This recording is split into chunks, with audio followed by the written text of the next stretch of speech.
саломи гарму ҷӯшон ба ҳамаи мухлисони футбол. Вақте мепурсанд ки дар садди дастаи беҳтарин рақобат кадом аст, бешубҳа Эл-Класикои аввалин шуда пеши назар меояд. Бигзор Премер-лига беҳтарин лигаи дунё бошад ва ё худ дар лигаи чемпионҳо якчанд рақибони принсипиалӣ бошанд, вале Эл-Класико ҳамеша дар ҷои аввал боқӣ мемонад.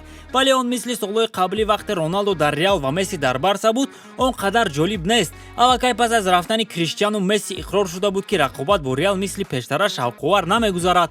Ҳоло бошад худи Месси ҳам дар Барса нест. Айни ҳол сатҳи ин рақобат то дараҷаи паст аст, вале соли оянда ҳолат тамоман тағйир меёбад. Якчанд топ трансферҳое ҳастанд ки метавонанд статуси пешнаи Эл-Класикоро барқарор кунанд. Мо инро Эл-Класикои Давраи нав ном мебарем ва ҳоло оиди ин мавзӯъ маълумоти пурра хоҳем дод.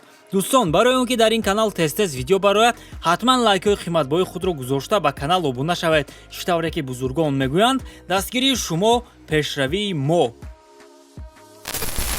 шумо варзишро дӯст медориду мехоҳед ки тамошои рақобатҳову бозиҳоро боз ҳам ҷолибтар кунед? ин тавр бошад метавонед аз хизматрасониҳои дӯстони мо аз як икс истифода кунед. инҷо ба ҳамаи рӯйдодҳои варзишӣ коэффициентҳои баланд ва бонусҳои гуногун пешниҳод карда мешаванд. агар шумо то ҳол регистратсия накарда бошед, пас баръакс ба шумо хушхабар дорам. ҳангоми регистратсия агар дар ҷои промокод калимаи ташвиқро истифода кунед, пас ба шумо то 1140 сомонӣ бонус медиҳанд. имкониятро аз даст надиҳед. ссилкаи бозӣ дар комментария. шурӯъ мекунем аз бозсозӣ дар Реал. бояд як чизи муҳимро қайд кунем ки дастаи шоҳонаи ин тобистон аллакай як трансфери муҳими худро анҷом дод. ин гузариши Камавинга мебошад. Эдуардо ҳамчун ситораи ҷавон ва умедбахш дербоз ба нақшаҳои трансферии Реал шомил буд. гузариши ӯро ҳама интизор буданд, аммо ин ҳодиса дар вақти начандон мувофиқ рух дод. дар як даврае ки ҳама дар интизории гузариши Мбаппе буданд. аз ин сабаб омадани Камавингаро бисёре аз мухлисон нодида мегиранд, вале дар ҳама бозиҳое ки Реал баргузор карда истодааст, ин ситораи ҷавон саҳми худро мегузорад. дар якум бозиаш дар Реал гол зада буд. дар бозии дуюмаш бошад партофти головар дод. ана дар рақобат зидди Валенсия аз курсии эҳтиётӣ ба майдон баромада, ҳайати дастаашро якчанд маротиба пурқувват кард ва дар маркази майдон танҳо ҳамаро идора менамуд. ин трансфер барои Реал хело фоидаи калон меорад, аммо боз ҳам муҳимтарин трансфер ин Килиан Мбаппе боқӣ мемонад.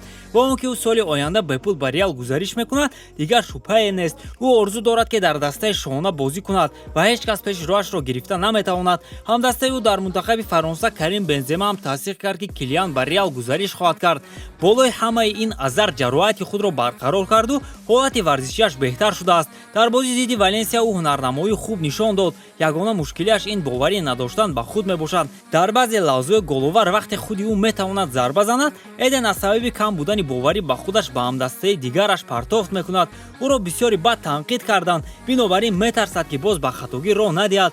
дар ҳолати идеалӣ хати ҳамлаи Реал маҳз ҳамин гуна мешавад. азар аз тарафи чап, Бензема дар марказ ва Мбаппе аз тарафи рост. барои хати ҳамлаи аз ин пурқувваттар боз чӣ намерасад? нашоҳо Эрлинг Ҳоландро фаъолона ба Реал хосгорӣ мекунанд, аммо дар кадом асос? ин тобистон даста бо Бензема шартномаро дароз кард ва ба ӯ 2 соли дигар мавқеи ҳамлагари марказиро дар ҳайати асосӣ кафолат дод.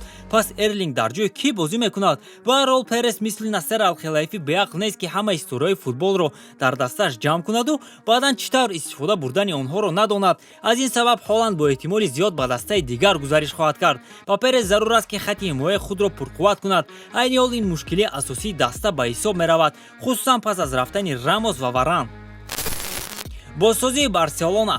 вақте оиди Реал гап задем, гуфтем ки гузариши Ҳоланд ба ин даста аз рӯи мантиқ нест. ана ба Барселона бошад, ҳамлагари норвегӣ чун обу ҳаво зарур аст. айни ҳол каталониҳо дар ҳайати худ 2 ҳамлагари марказӣ доранд, Мартин Брейтвейт ва Люк де Йонг. футболбозоне ки садди ҳунарнамояшон ба Алавесу Леганес дуруст меояд. бо чунин футболбозон ояндаи дурахшони Барсаро ҳатто тасаввур кардан мумкин нест. вақте чашмонатро мепӯшӣ ва гол задани Люк де Йонгро тасаввур мекунӣ, ҳатто дар ҳамон тасаввурота туп вориди дарвоза намешавад.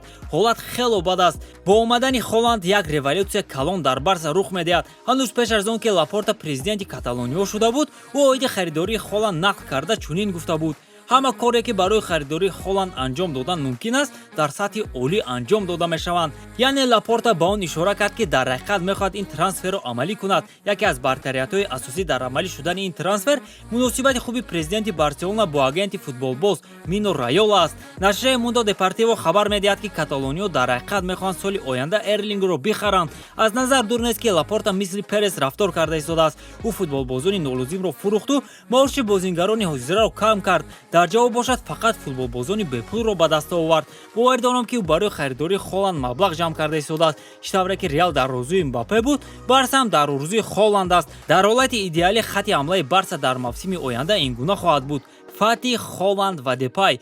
нисбати хати нимҳимоя ва ҳимояи Барса гуфти рӯсҳо ягон претензия нест. Каталониё дар ҳайаташон футболбозони ҷавон ва бомаҳоратро доранд. бинобар ин ба харидани футболбозони дигар дар ин мавқеъ ниёз нест. бояд қайд кунем ки ҳеҷ кас ҷои Месси ва Роналдуро гирифта наметавонад, аммо аз футболбозони ҳозира маҳз Мбаппе ва Ҳоландро ивазкунандаи онҳо меноманд. албатта дар дастаҳои муқобил бозӣ кардани онҳо ҷолибтар аз он аст ки ҳардуяшон дар як даста бозӣ кунанд.